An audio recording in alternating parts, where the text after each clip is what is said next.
বাবা মা যে কি কষ্ট করে, যে বাবা হয়েছে সেই বোঝে বাবার দরদ, অন্য কেউ বুঝবো না। মার দরদ বুঝবে ওই লোকটাই যে মা হয়েছে, কিন্তু অন্য কেউ বুঝবে না। মা বাবার দরদটা বোঝাটা বড় কষ্ট।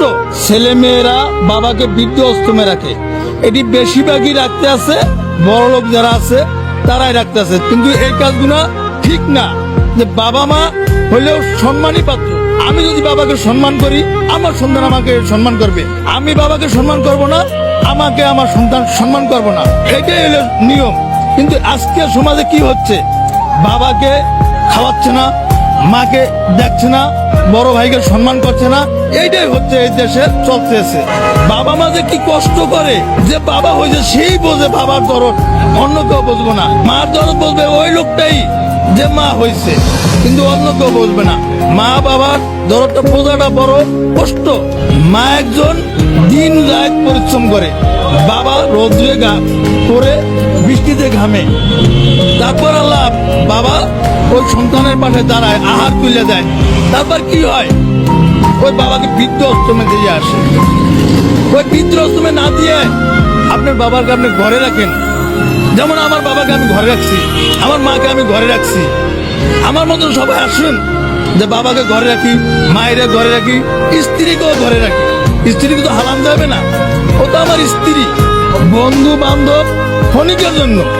আর বাবা মা যত বড়ই না কি হয়, যত সমস্যায় হয়, বাবা মা পাশে থাকি। সন্তানের স্ত্রী ভালাই গেছে, ছেলে ভালাই গেছে, বাবা মা বৃদ্ধ হয়ে গেছে, ওই বাবা মা কিন্তু সন্তানের পাশে যে দাঁড়াইছে। কিন্তু বাবা মার মতন এই দুনিয়ায় আপন কেউ নাই। আল্লাহর কোরআনই লেখা আছে যে তুমি বাবা মাকে সম্মান করো, মাকে শ্রদ্ধা করো। যে বাবা মার পাট তলে সন্তানের ভেস্ত, এই ভেস্ত কামাই করতে হলে মক্কা মদিনা যাওয়া লাগে না। আপনার বাবাকে আপনি শ্রদ্ধা করেন, সেলুট করেন, সম্মান করেন। আপনি বাবাকে সম্মানী পাত্র দেখেন, আপনার সন্তান আপনাকে সম্মানী পাত্র হিসাবে দেখবে। আপনি বাবাকে কষ্ট দিন না। আমরা চার দোকানে আড্ডা দিয়ে অনেক টাকা ব্যয় করে ফেলতেছি, ওই টাকা গুনে কিছু অংশ যদি ফালাইয়া ধুইয়া বাবা মার জন্য একটা যদি ভালো একটা জিনিস নিয়ে যায়, তা বাবা মা কিন্তু ওই সন্তানকেই 5 ওয়াক্ত নামাজে 5 বারই তাকে দোয়া করে থাকবে। ওই দোয়ার উচিলে ওই সন্তান আপনি দেখা গেছে অনেক কিছু করে আলাইবে। ওই সন্তান বাবা মার সেবা নিয়ে যে চলতে পারবো, সে আর কোনো জায়গায় থাকবো না।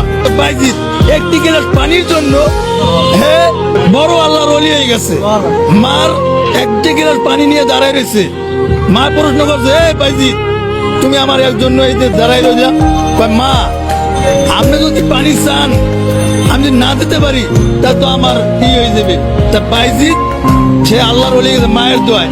তাই একটা গয়জুলি আছে যে মায়ের দোয়া লও রে মমিন, মায়ের দোয়া লও, বিপদে পড়বে না তুমি যখন যেতে যাও। তুই মায়ের খাবার দিচ্ছি না, মায়ের ভালোটা কাপড় দিচ্ছি না। আমি এই জায়গায় অনেক দেখি, অনেক মায়েরা কষ্ট করতেছে। আমি সবাই বলি, যারা আমরা যুবক আছি, আমরা একদিন বৃদ্ধ হয়ে যাব। আমরা সবাই যুবক, এক হাতে এক তালে কাজ করি, মা বাবার সেবার নিয়োজিত হয়ে যায়। ওই স্ত্রীর কথায় কে বললো কি, সেই কথা কান্না দিয়ে আমরা সবাই মার পাশে বাবার পাশে দাঁড়ায় বৃদ্ধ তুমি না দেই। আমি মরার পর একটা জিনিসই প্রশ্ন হইবে যে তোমার মা বাবাকে তুমি দেখেছো নাকি। মা বাবা যদি মারা যায়, তার পাশে যাই একটু দেখেন, দেখলেই কিন্তু বুঝতে পারবেন যে মা বাবা কত আপন। মা বাবা যার ঘরে নাই, সে কিন্তু মার দরদ বুঝবো না।